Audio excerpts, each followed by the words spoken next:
Hello guys, இது Mi with Ramani. இப்போ தான் நம்ம சேனலை ஃபர்ஸ்ட் டைம் பார்க்குறீங்க, இல்லை சேனலுக்கு மறுபடியும் வந்திருக்கீங்கன்னா நன்றி. இன்றைக்கி ஆடி மாதம் ஸ்பெஷலாக செட்டிநாடு ஃபேமஸ் ஆடி குமாயம் பண்ணலாமா? குமாயம் பண்ணுறதுக்கு ஒரு கப் உளுந்து எடுத்திருக்கேன். இதை பாத்திரத்தில் சேர்த்துட்டு வறுத்துக்கலாம். உளுந்து நல்லா கலர் மாறினதும் ஒரு பிளேட்டுக்கு மாற்றிக்கலாம். இப்போ 2 டேபிள் ஸ்பூன் பாசிப்பருப்பு சேர்த்துட்டு இதையும் வறுத்துட்டு இந்த பிளேட்டுக்கு மாற்றிக்கலாம்.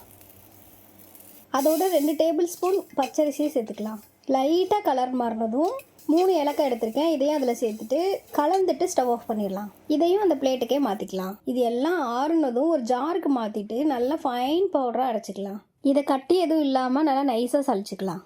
இப்போ ஒரு பேனில் 2 கப் தண்ணி சேர்த்துக்கிறேன். அதில் 1 கப் கருப்பட்டி பாகும் சேர்த்துக்கிறேன். நான் வீட்டில் எப்போவுமே கருப்பட்டி பாகு ஸ்டோர் பண்ணியிருப்பேன், அதை சேர்த்துக்கிறேன். நீங்கள் கருப்பட்டியாக எடுத்தாலும் சரி, இல்லை வெல்லம் இல்லை நாட்டு சக்கரை எடுத்தாலும் சரி, எந்த கப்பில் மாவு எடுக்கிறீங்களோ அதே கப்பில் 1 கப் அளவுக்கு வெல்லம், நாட்டு சக்கரை இல்லைன்னா கருப்பட்டி சேர்த்துக்கோங்க.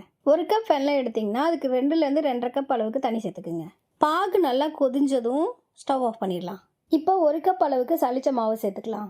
ஏற்கனவே கரைச்ச கருப்பட்டி பாகும் சேர்த்துட்டு கட்டி இல்லாமல் நல்லா கரைச்சிக்கலாம். இல்லைனா இந்த மாதிரி ஒரு விஸ்கு வச்சு கலந்திங்கன்னா கூட சீக்கிரமாக கரைஞ்சிரும்.